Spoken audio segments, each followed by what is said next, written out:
શું ladies member આપ જાણો છો કે મોસ્ટ ઓફલી લેડીઝની અંદર ટોપ 3 ન્યુટ્રિશન છે જેની ડેફિશન્સી છે પણ એમને ખબર જ નથી?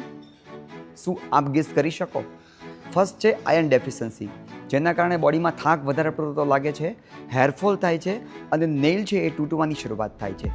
સેકન્ડ છે એ છે કેલ્શિયમ ડેફિશન્સી, જેના કારણે બોન છે એ વીક થાય છે, મસલ્સ ક્રેમ્પ થાય છે અને ઓસ્ટિયોપોરોસિસ થવાના ચાન્સ છે એ વધી જાય છે. મીન્સ કે આપણા હાડકાં છે એ પોલા થવાની શરૂઆત થાય છે.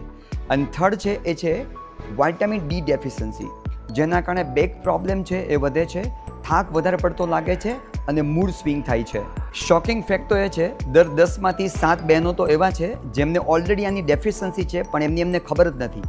ડાયટ ચેક કરો અત્યારે આપનો, અધરવાઇઝ ભવિષ્યમાં પ્રોબ્લેમ છે એ ખૂબ બોડીમાં વધશે. આ ત્રણમાંથી કયું ન્યુટ્રિશન એવું આપને લાગે છે કે આપના બોડીમાં જેની કમી છે?